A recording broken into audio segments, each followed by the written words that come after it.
Okay, so I'm going to go ahead and get started on our PowerPoint. Let me share that. There we go. This is the PowerPoint for the week, Indirect Child Guidance. And it's all that behind the scenes stuff that you do before the child ever walks in the door. You need to manage the environment. You need to look at your classroom design, scheduling, routines, materials, and procedures. So let's just take a look at all of that here. First of all, classroom design, it has to be inviting. Make your door inviting. I like doors that have the kids' pictures on them. That's super easy to do these days when you can just take a picture with your phone and run the pictures on your computer. And by the end of the day, you can have them posted. And it's very inviting because the kids identify themselves on there and they know that is their place. Very inviting. Make sure that you display all children's work at eye level. You know, when you're like 3 feet tall and everything is hung at the 6-foot level, you don't ever see any of it. And it's kind of discouraging. So have a low display for children's artwork. And another word about artwork while I'm talking about it is hang up everything. I don't care if someone just makes one stick figure in the corner and the rest is blank. That child wants to see their work up there too. Very discouraging when, you know, you're not the artistic one in the class and your stuff is not hung up because it's just not beautiful enough. Always hang everything. Make sure that you personalize. If you're teaching kindergarten, first and second grade, you're going to have some very proud kids who are losing teeth. It's a huge thing. You see this big tooth here. I had Mr. Big Tooth hanging on one of my closet doors. Had them laminated, used them 10 years in a row, so I didn't have to invest every year. And then every year I would go buy a notepad and just laminate the sheets. So when someone lost a tooth or they came in and reported that they lost a tooth the night before, I would have them write their name on that little small notepad laminated tooth, and they put their name, and then we'd write the date and get a piece of Scotch tape and hang it up on Mr. Big Tooth. Very proud. Last week of school, we would take down all the teeth from Mr. Big Tooth, and then they could count them out, who had the most, who had the least, who had the same. It was just fun. It made the kids feel at home in the classroom. Same thing with birthdays. Get yourself a poster or some other way of documenting when children's birthdays are, because that is a really important thing for a child, is their birthday. Classroom design, make sure you have a place for everybody. Everyone needs a little corner that's theirs. I really like this setup here because it has the kids' pictures on there. This is especially nice if you're teaching pre-K and they can't read their name yet. So just a nice way, but you need some place where they can keep just their stuff so that you're organized. If you have desks or tables and you're putting them in pods, say you're teaching first, second, or third grade, you'll have your nameplates, your laminated nameplates, and that's fine, but every child needs their own spot. If you have regular lockers, again, every child needs their own spot. Everyone needs an opportunity to be a helper. That's part of our classroom family. Everyone has a job. So however you want to set this up is fine. Here they used envelopes, and they're going to probably have names that are on popsicle sticks. And so you just move the popsicle sticks along. Everyone will have a job and rotate. A word about private spaces. Let me tell you, private spaces are not all they're talked about. I make sure that I can see the students at all times. I like this one here because it gives the illusion of a little private reading corner, while not being all that private. My own personal experience has been that you want to keep them in your eyeballs all the time because you're responsible for them. So when you look at this design of a classroom, what's wrong here? Just take a look at this. This is a raceway, and you're going to spend half your day saying, use your walking feet. Is that what you really want to do? Probably not. This is a much better design because it's got roadblocks. You need to have your centers and your tables or your desk groupings in such a way so that they have to go around. There's no simple runway to get through this room. This is just an easy way to prevent the running in your classroom before the first child ever gets there. And it's just how you set up your room. Before the first child gets there, you want to plan how you're going to get them to and from centers and how you're going to assign them to centers. There are millions of ways of doing this. I just have pictures of some. Pick whatever's comfortable for you and stick with it for the year. If you try too many different strategies in one year, children get confused. They don't like that. But make sure you decide ahead of time how you're going to get them there and how you're going to move them from center to center. Organizing your centers.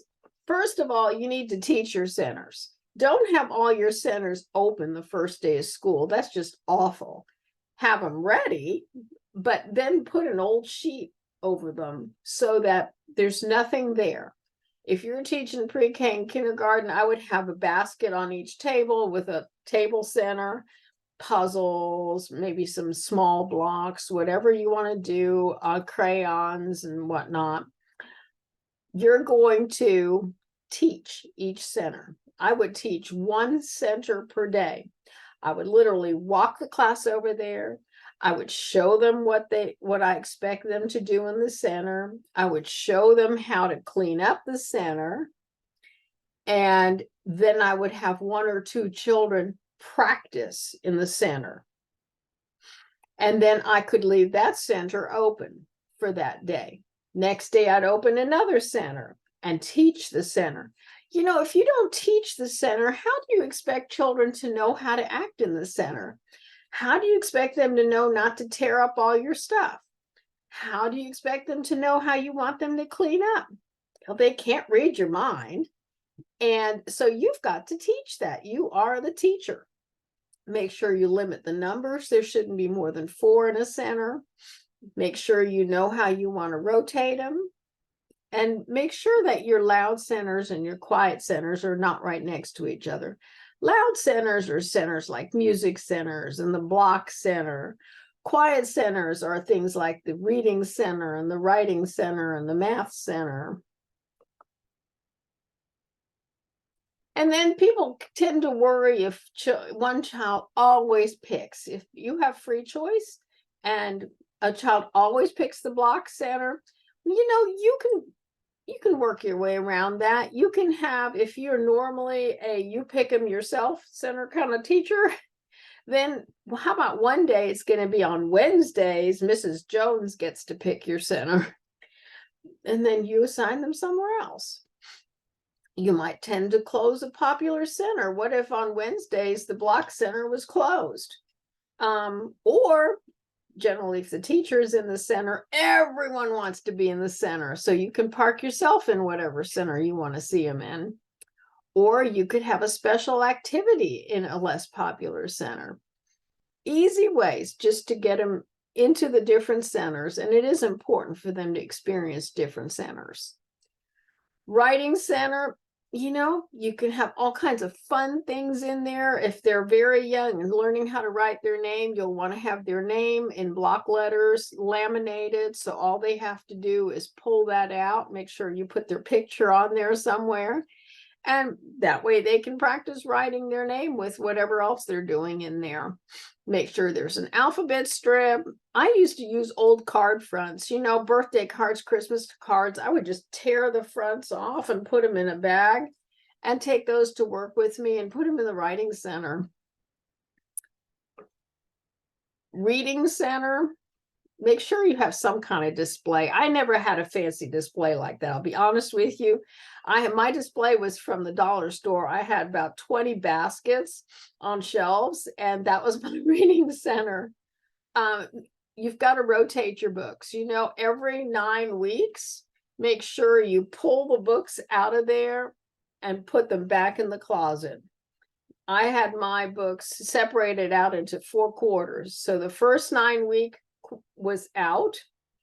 At the end of that, I would put that back in the closet and take out the second 9 weeks and put them in the little Dollar Tree baskets. When the kids came in, it was all new. They were so excited. And that happened 4 times during the year so that they did have a chance to experience new books. Make sure your books are at different reading levels. In my own first grade classroom, I had children that didn't know the letters of the alphabet.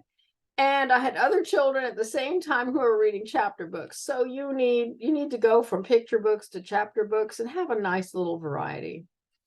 And also have fiction and nonfiction. Girls tend to really like fiction, and boys like to have nonfiction. They like books about snakes and trucks and ants and all things gooey. And so that's more of a boy thing. You know, they like those scary things. Give them something they're going to enjoy reading. Math Center, make sure that you have your, manipulatives in there, clock faces, paper, pencils, Unifix cubes. You can do puzzles. If you put puzzles, make sure that you have them in bags. Make sure that you have them labeled so they can put them back easily. File folder games are great for the Math Center. Art Center, make sure it's near water, not in a carpeted area. Unfortunately, some classrooms are completely carpeted. In that case, get yourself a cheap shower curtain and put all your easel and paints and everything on top of the shower curtain so you don't ruin the carpet. Smocks, you can always get a gentleman's old shirt, tear out the sleeves, put a ribbon on the back, and then that way it just ties. It makes a cheap smock if your school's not providing smocks. Drying rack, if they don't provide a drying rack, any of the home goods stores will have those nice racks for dorms that you can just set up to dry clothes in, and you can just hang all your artwork on there. And of course, you'll want your eye level display. Block Center, make sure it's away from the door so that they don't have blocks all over when people are walking in and out. And away from quiet areas because it tends to be noisy. Make sure the shelves are labeled. You notice these shelves here, they have contact paper on them. What I did was I just laid a block on there, traced it on the contact paper, and then just slapped the contact paper on the wood. That way they knew exactly what blocks go where. And this is so much easier to clean up than when you just say, I need you to clean up the blocks. Structure height, I would always tell them you can't build anything that's taller than you just for safety. And take pictures. Sometimes, kids are so proud of the structures that they do build. And, before you know it, you're walking around going, okay, it's time to clean up, put everything away. And there goes all their work. So take a quick picture. Dramatic play. Make sure you have stuff besides a kitchen. I know kitchens are the most popular centers, but have something that goes with your theme. How about a construction zone? How about a florist shop? How about a pumpkin patch? Just anything to get away from just having a kitchen.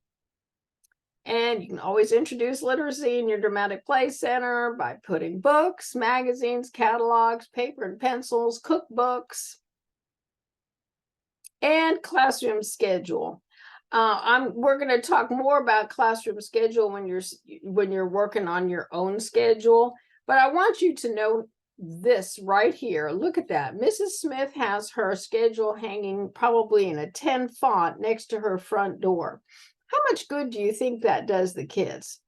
You're right. Nothing. Okay. When you have a classroom schedule, you're teaching pre-K, kindergarten, first grade. These are non-readers for the most part. And if they do read, it's just a couple of words. You need to have large print, and it's got to be clearly visible to the children at the kids' eye level. I love to have a big, long pocket chart.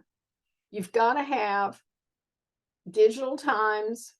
You've got to have a picture of whatever it is so that the child can identify what the activity is and without being able to read it. It's really important that you have a schedule that the child understands, because children are very anxious when they get to school. They don't know what comes next. They don't know when it's time to go to lunch. They don't know when it's time to go to recess. They don't know when it's time to go to the bathroom if you all go as a group. And they don't know what time they get to go home. And it's stressful. And you're going to have a lot better behavior in your classroom when you're not stressing them out. So make sure that you have a readable schedule. And I like having a clothespin that the schedule helper starts out at the top in the morning, and it is his or her job to follow the schedule so everybody knows exactly where they are during the day, even though they can't tell what the time says, but they know only 2 more things until lunch. That's all they need to know. Or 2 more things before we get to go home. Need that classroom schedule. It's very important. Okay, that's the end of this. All that good indirect child guidance. If you have any questions, please let me know.